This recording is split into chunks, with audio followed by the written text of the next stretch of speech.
seperti pokok kayu, kering batangnya, daunnya juga kering, dihembus angin, begitulah gugur amal di hadapan Allah Subhanahu wa ta'ala. Ada yang mimpi jadi orang kaya, ada yang mimpi jadi orang berkuasa, ada yang mimpi menjadi ustaz, ada yang mimpi menjadi artis, ada yang mimpi, semuanya mimpi.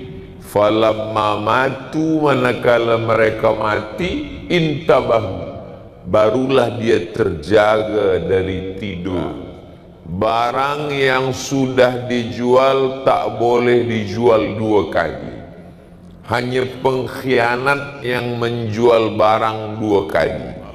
Islam dibawa ke sana oleh sahabat Nabi namanya Amr bin As. Sallallahu ala Muhammad sallallahu alaihi wasallam. Berapa banyak kekuasaan Fir'aun binasa, berapa banyak harta Qarun binasa, berapa lama hidup Namrud binasa. Apa sebab? Kerana tiada iman. Seperti pokok kayu, kering batangnya, daunnya juga kering, dihembus angin, begitulah gugur amal di hadapan Allah Subhanahu wa ta'ala. Maka selalu yang kita minta dalam hidup ini, Allahumma ja'al khaira ayyamina khawatimahu, jadikanlah hari-hari kami ini, Isnin, Selasa, Rabu, Khamis, Jumat, Sabtu, Ahad, yang terbaik adalah khawatimahu, waktu hari berakhir berjumpa dengan engkau, yauman alqaka fih, pada hari yang kami bersama dengan engkau. Yang kami bawa adalah la ilaha illallah Muhammadur Rasulullah.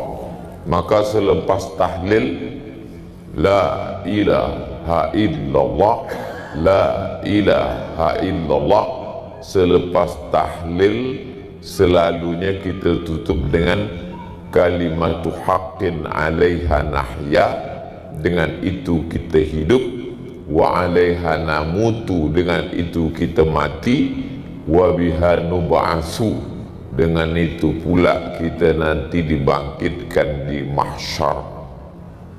Selalunya para guru-guru kita mengatakan Allahumma ahyina bil iman, hidupkan kami dengan iman, wa amitsna bil iman, matikan kami dengan iman, wa akhrijna minad dunya ma'al iman, keluar dari dunia ini membawa iman, wahsyurna yaumal qiyamati ma'al iman, manakala bangkit di padang mahsyar nanti membawa iman, wa adkhilnal jannata ma'al iman, dan masuk ke surga membawa iman.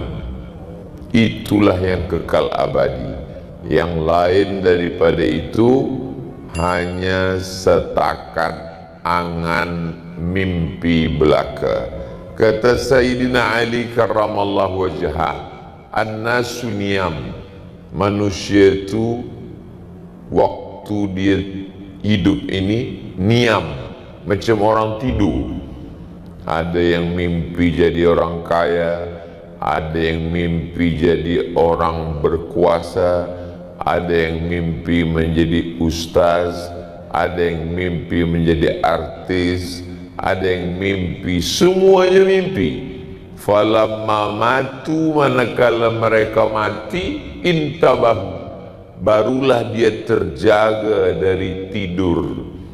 Semakin lama tidur, semakin lelap, semakin sedap, semakin semakin mengigau. Maka orang banyak hidup ni mengigau. Selepas dia mati, barulah dia tersedar, rupanya hidup hanya mimpi semata. Selepas dia terjaga, seketika mati, semua yang ada ini menjadi sia-sia. Anak, istri, buah hati, belayan jiwa, sia-sia, kecuali waladun salihun yad'ulah, anak soleh yang mendoakan tengah malam, Rabbil firli waliwalidayya warhamhuma kama rabbayani shaghira. Harta hanya menjadi sia-sia kecuali shadaqatun jariyah yang sempat dibinakan ke masjid, ke sekolah tahfiz Quran, itulah yang mengalir selepas kematian. Tijarah, perniagaan, sia-sia kecuali perniagaan dengan Allah Subhanahu wa ta'ala. Hal adullukum ala tijaratin tunjikum min azabin alim.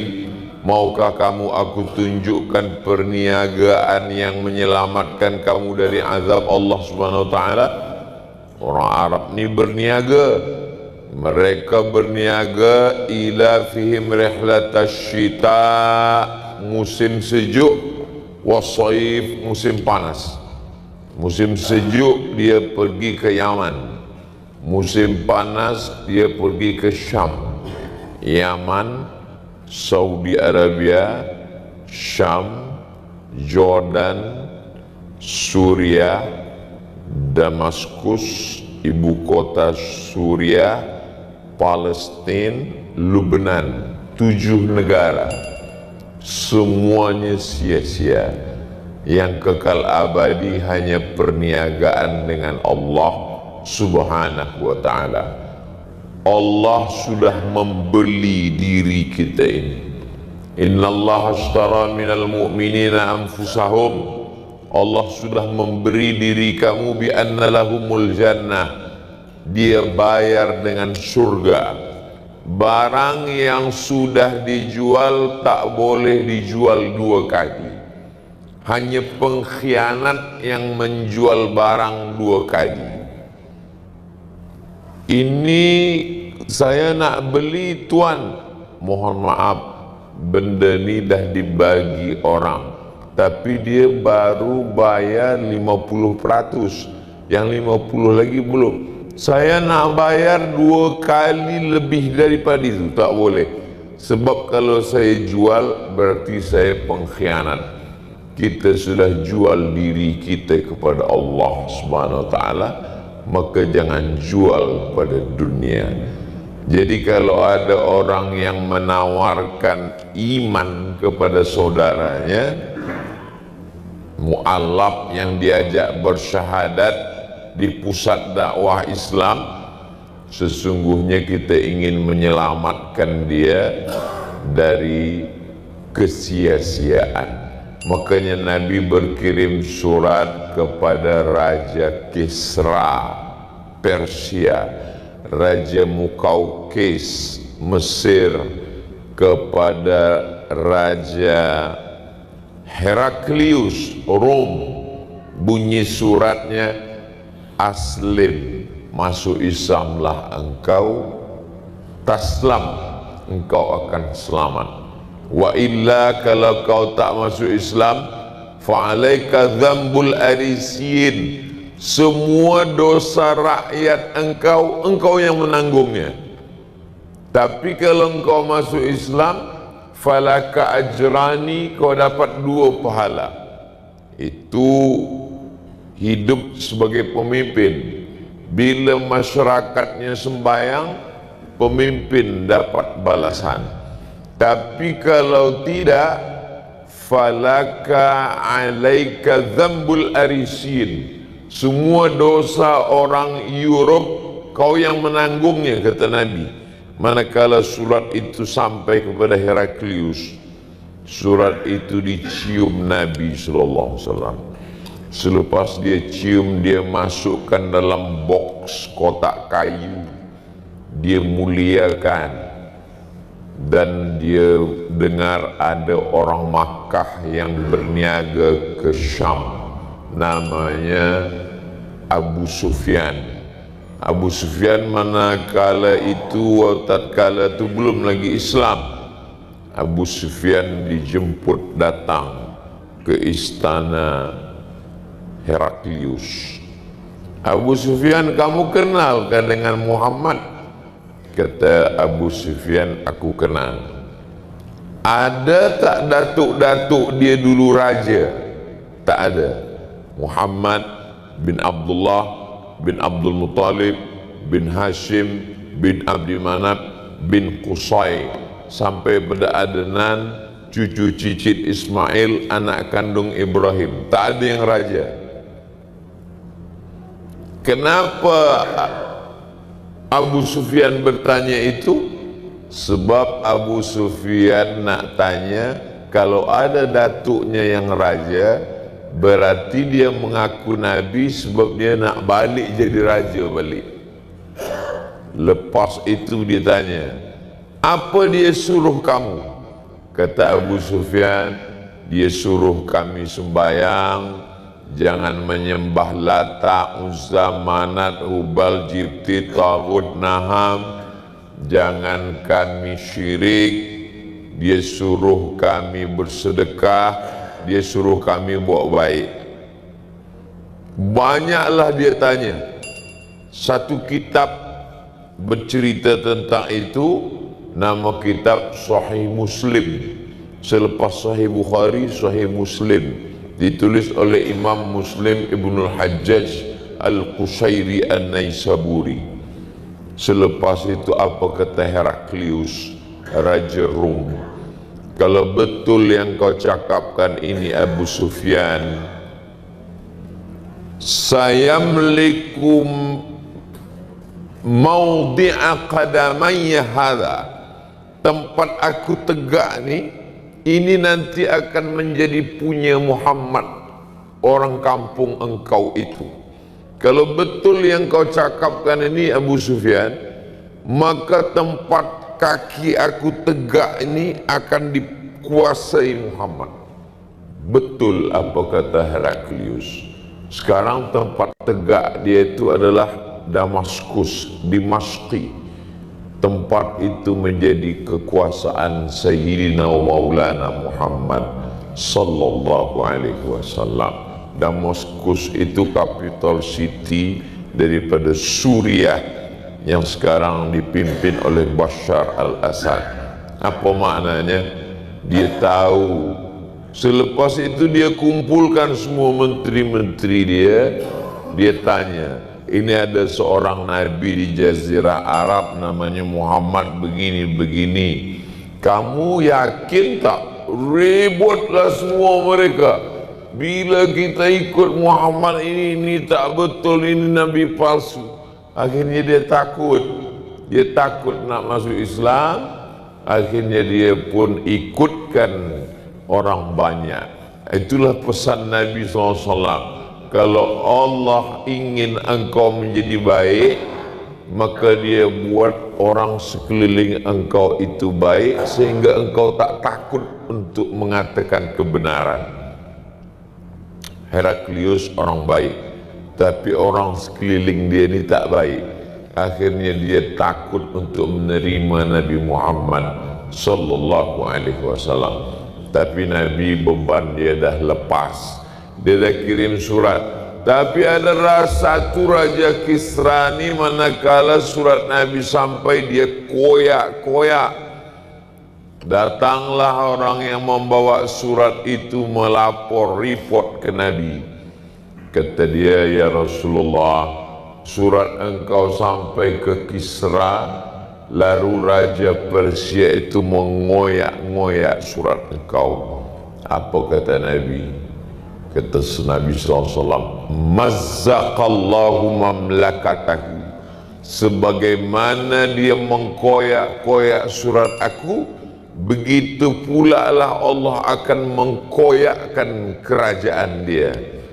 Maka kerajaan Persia itu dikoyakkan pada masa kekuasaan Amirul Mukminin Umar ibnul Khattab. Umar ibnul Khattab lah yang merubah Persia menjadi Islam. Lalu satu orang Persia itu sakit hati, namanya Abu Lu'lu'ah. Abu Lu'lu'ah dendam, dia ambil pisau. Suatu hari dia tikam Sayyidina Umar ibnul Khattab. Meninggallah Umar bin Khattab ditikam seorang majusi dari Persia bernama Abu Lu'lu'ah.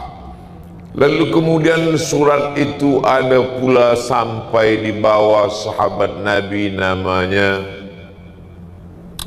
Abu Balta'ah. Sampai surat itu ke Alexandria. Sampai di Alexandria surat itu dibaca oleh Muqawqis. Nama dia Jirjis, nama gelar dia Muqawqis. Surat itu dimuliakannya. Lepas itu dia kirim madu dari Mesir, madu high quality paling baik namanya Asal Banha. Madu itu sampai ke Madinah diminum Rasulullah sallallahu alaihi wasallam.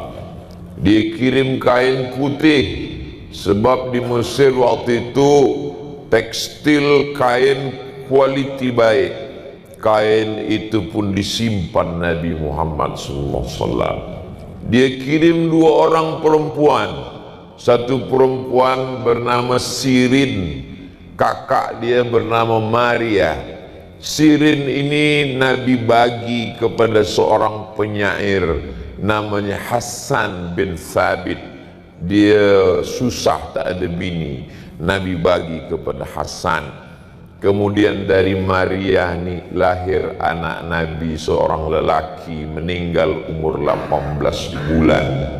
Namanya Ibrahim, makamnya di Baqi samping Masjid Nabawi. Lalu kemudian dia kirim juga Bighal. Bighal ni lebih besar daripada keledai, lebih kecil dari kuda. Itu menjadi tunggangan Rasulullah sallallahu alaihi wasallam. Kata Nabi, nanti kamu akan membawa Islam ini ke Mesir. Istausu li ahli Misra khairan. Nanti bila kamu sampai ke Mesir, dakwahkan kepada Mesir ini dakwah Islam yang baik. Sampaikan pesan-pesan kebaikan. Sebab aku ni keluarga, satu istri Nabi orang Mesir, maka satu Mesir menerima syahadat la ilaha illallah Muhammad Rasulullah SAW.